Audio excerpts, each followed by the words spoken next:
Doutor Elmo, essa legalização, digamos assim, liberação para uso da maconha, principalmente, no seu ponto de vista pessoal, enquanto magistrado, isso vai facilitar, quer dizer, vai diminuir a questão do tráfico ou vai aumentar, quer dizer, e dificultar ainda mais o trabalho das forças de segurança e da justiça na questão de provas? Uhum. Bom, essa possível despenalização, né, do porte da droga para uso e estipulação de uma quantidade X de droga que seria considerada para uso, né, que hoje a lei ela não diz expressamente qual a quantidade que é para uso, ela deixa em aberto para o magistrado, para o delegado de polícia, para o promotor, fazer a análise de acordo com a situação. Eu entendo que ela tende a dificultar um pouco mais a produção probatória, igual a pergunta da senhora, dificultar a produção probatória, porque aqueles fatos, né, que forem abaixo daquela gramatura já vão ser sempre considerados como usuários.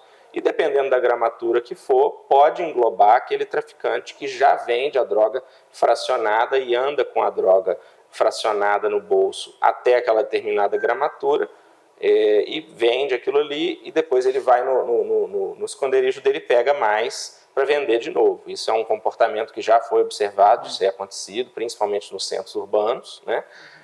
Justamente para tentar, em caso de flagrante, se passar por usuário. Então isso vai demandar da polícia uma produção probatória maior, com uma vigilância, com a gravação, né, e com uma campana para que esse movimento todo seja filmado, né, e não só aquele retrato da situação do momento da apreensão. Então, eu não sei dizer, né, porque é uma coisa muito complexa, se isso vai gerar uma redução no tráfico de drogas. Mas uma dificuldade na produção probatória, eu acredito que sim, que vai acabar acontecendo. Hoje, quando se fala em tráfico, crime organizado, a justiça não está só preocupada em prender o traficante, em recolher, mas também em descapitalizar o crime, através do sequestro de bens. Isso aí tem surtido um efeito, no seu ponto de vista, ao longo do tempo? Sim, o sequestro dos bens é uma das medidas muito importantes. Ele já é previsto na lei de drogas desde o nascedouro dela, desde 2006, mas não era tão utilizado, não era tão efetivo. Por quê? Justamente ele demanda uma sofisticação, né, de prova para demonstrar que aqueles bens são oriundos do tráfico. Geralmente eles estão em nomes de terceiras pessoas, empresas de fachada, e é feita toda uma sofisticada lavagem de dinheiro para poder alcançar esse patrimônio. E a polícia tem que reverter tudo isso, né? E isso demanda uma investigação muito grande e geralmente até pouco tempo o intuito era de apreender a droga em pequenas quantidades e prender a pessoa. E na verdade a gente observa que o foco da polícia tem sido agora fazer grandes apreensões de droga e também esse sequestro dos bens para tentar descapitalizar, desestruturar a organização criminosa para que ela comece a cessar um pouco, ou reduzir a sua atuação em razão desse baque que recebeu por meio da operação policial. Quando se fala em crime organizado, doutor Elmo, aqui na região de fronteira, essa fronteira seca com a Bolívia, o tráfico é a maior prática?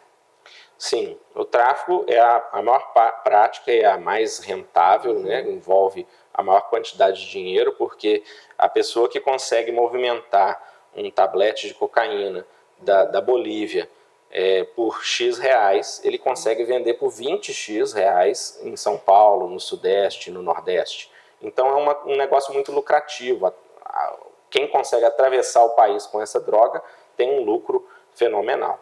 Porém, não é a única forma de organização criminosa, né? Nessa vara também tramitam outros tipos de organizações criminosas, que são de crimes contra o patrimônio público, envolvendo prefeituras, envolvendo outras atividades, né? Outros crimes que não o tráfico, mas de uma forma organizada, estruturada, com divisão de tarefas, com hierarquia. Então, isso também caracteriza o crime de organização criminosa.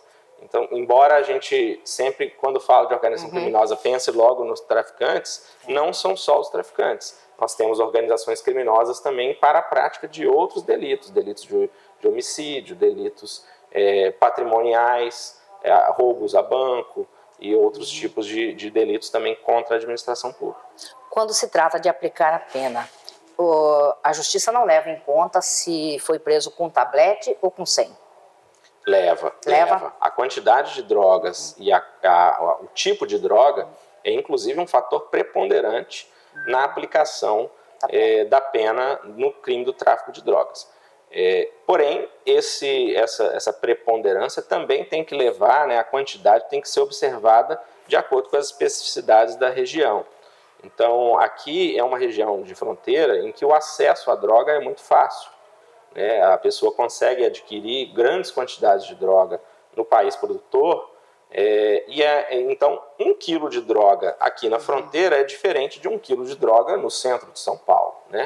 Então há uma tendência, e às vezes as pessoas até se assustam também, de que alguns crimes, às vezes a pessoa recebe uma pena relativamente baixa por uma quantidade que às vezes a pessoa assusta, 1 quilo, 10 quilos, 300 quilos, mas a gente tem mulas aqui que carregam 50 quilos de droga numa motocicleta ou numa mochila nas costas. Então, tudo isso tem que ser sopesado e isso está dentro da individualização da pena. A pena, a Constituição e o Código Penal determinam que a pena tem que ser individualizada para cada um. Então é muito difícil e até temeroso a pessoa fazer essa comparação de penas entre casos diferentes, porque eles têm muitas nuances.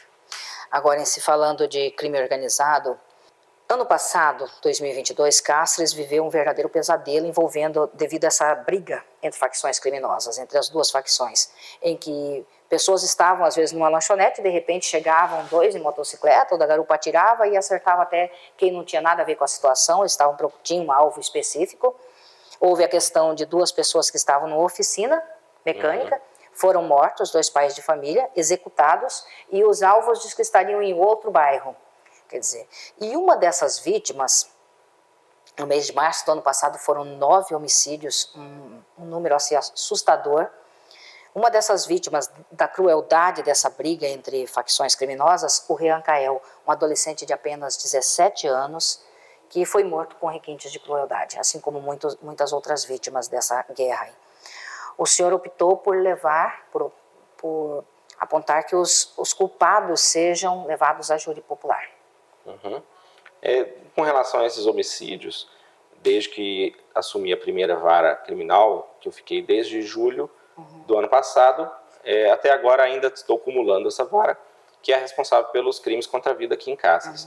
Nós tivemos uma quantidade bem grande de processos com réus presos, decorrentes dessas organizações criminosas e dessa guerra.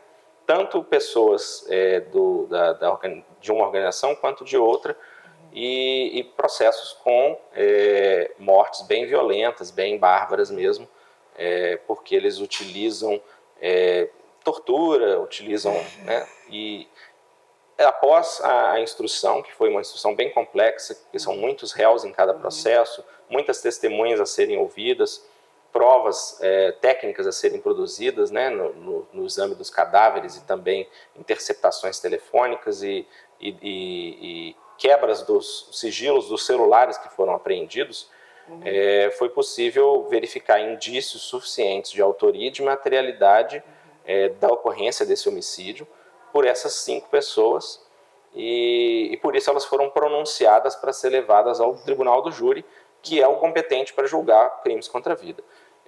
Agora está na fase de interposição de recursos, creio eu que as defesas devem interpor recurso e o processo deve ir ao tribunal, que vai analisar a manutenção ou não dessa decisão, e uma vez retornado do tribunal, caso tenha sido mantido, será designada a data para a realização do júri e o julgamento pelo Tribunal Popular. O senhor acha que isso acontece esse ano ainda?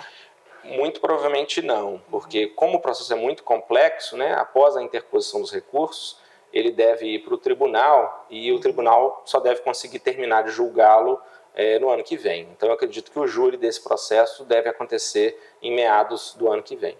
Para terminarmos a nossa entrevista, Doutor Elmo, o senhor acha que o sistema penitenciário que temos hoje, vou falar particularmente do nosso estado e da nossa região, recupera o ser humano, ressocializa? Nós tivemos recentemente aí em Cuiabá a prisão da esposa do líder do Comando Vermelho, o Sandro Louco, que está na penitenciária central do estado, e aqui fora ela passava as ordens para executar e para salves que recebia dele lá. Quer dizer, há uma fragilidade nesse sentido nas nossas unidades penitenciárias? As unidades penitenciárias daqui de Mato Grosso, nos últimos anos, especialmente com a atuação do Grupo de Monitoramento e Fiscalização, o GMF, capitaneado pelo desembargador Orlando Perry, elas tiveram um salto de qualidade expressivo, com um termo de ajustamento de conduta que foi feito entre o Estado, o Ministério Público e o Tribunal de Justiça. Foram criadas novas vagas, criadas novas unidades, e hoje foi zerado o déficit de vagas nas unidades. Então a gente tem vagas para todos os presos. O sistema penitenciário, ele tem uma dupla função. Ele serve tanto para ressocializar a pessoa, quanto também para retribuir, a pena, apenar a pessoa, aquele mal que foi causado. E hoje o sistema penitenciário de Mato Grosso ele oferece inúmeras oportunidades de remissão, de ressocialização. Ele oferece cursos, oferece remissão pela leitura, trabalho. Então, a ressocialização da pessoa depende do perfil e do interesse do próprio apenado. Aquele que buscar estudo, buscar trabalho dentro da unidade prisional, ele vai ter. E ele vai ter a chance de largar a vida criminosa e, uma vez posto em liberdade, seguir estudos, seguir trabalho. Agora, aquele que não quer sair da vida do crime, que está envolvido até o pescoço, não tem como você ressocializar essa pessoa se ela mesma não quiser. É algo que tem que partir de dentro. Então, eu entendo que o Estado tem que dar a oportunidade, e isso já tem sido dado. Há tempos atrás não tinha oportunidade, mas hoje tem. Então, o Estado estende a mão e basta a pessoa vir e segurar. Se ela não quiser segurar, aí não tem o que fazer. Aí a prisão vai ser simplesmente esse caráter retributivo mesmo, de apenar a pessoa pelo mal que ela causou, ela vai ficar presa. Agora, se ele quiser a oportunidade, ele tem toda a oportunidade, e a gente vê muitos exemplos, no nosso dia a dia aqui, que às vezes até não são divulgados, mas de pessoas que saíram, encontraram emprego, constituíram família, nunca mais delinquiram. Então, essa temporada na cadeia acabou trazendo um bem para a pessoa, ressocializou. Então, é possível a ressocialização, eu acredito plenamente nela, mas desde que a pessoa queira. Doutor Elmo, gratidão por nos receber. O espaço está aí para suas considerações finais. Eu que agradeço, o Judiciário está sempre de portas abertas para receber a população, para que todos possam entender como é o nosso funcionamento, Essa vara regional aqui é uma experiência nova do tribunal, que se der certo, vai dar certo, vai ser replicada em outras regiões, em Sinop, Barra do Garças, há essa previsão, para que você tenha uma visão mais regional e uma atuação melhor contra o crime organizado.